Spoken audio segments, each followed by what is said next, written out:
Hello bachcho.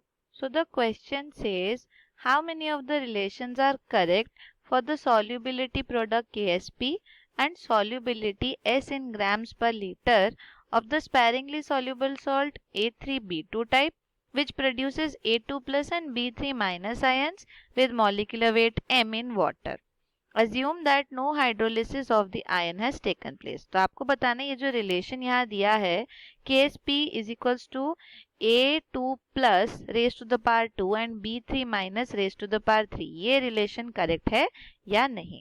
तो इसको जानने से पहले हम समझ लेते हैं इसके की कंसेप्ट को, और की कंसेप्ट में आपको जानना जरूरी है कि Ksp क्या होता है.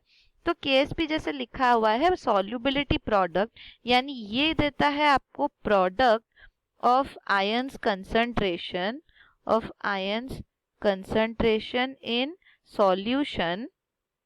in solution raised to the power of its occurrence, raised to the power of its occurrence. इसका क्या मतलब हुआ?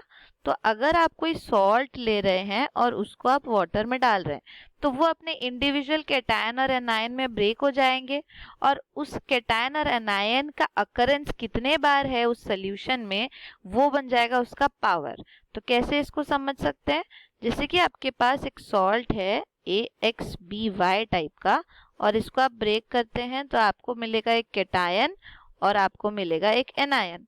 ये जो कैटायन है ये बनेगा आपका x टाइम्स और जो एनायन है वो बनेगा आपके y टाइम्स. तो अगर आप इनके लिए सॉल्युबिलिटी लिखना चाहें तो सॉल्युबिलिटी सिंपली इसका कंसंट्रेशन होता है. तो जो आपका कैटायन है वो बनेगा XS टाइम्स और जो आपका एनायन है वो बनेगा YS टाइम्स.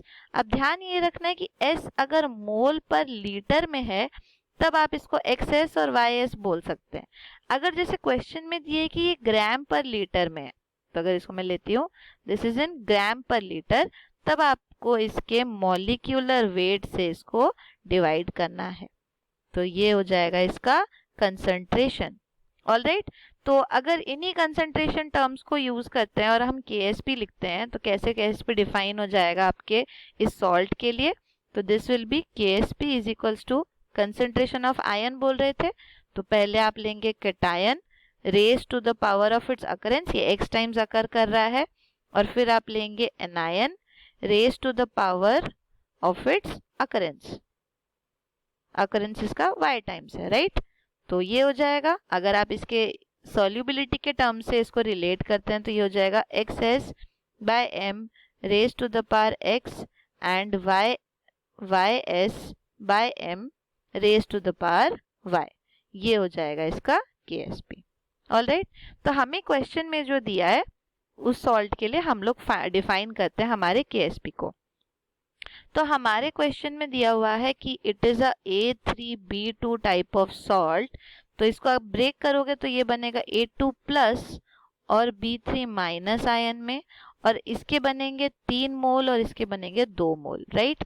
अगर आप इनकी सॉल्युबिलिटी की बात करें तो ये 3S टाइम्स होगा और ये 2S टाइम्स होगा, पर जैसे कंडीशन था S यहाँ पे मोल पर लीटर में होना चाहिए.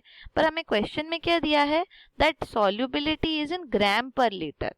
तो अगर ग्राम पर लीटर में दिया हुआ है तो हम इसके लिए क्या करेंगे? इसको सिंपली डिवाइड करेंगे इसके मोलर मास से. तो 3S बाय m और ये हो जाएगा 2S बाय m. ओके, तो अब यहाँ पे जो सॉल्युबिलिटी है ये मोल पर लीटर में कन्वर्ट हो चुकी है. तो अब इसके लिए हम लोग डिफाइन करते हैं Ksp.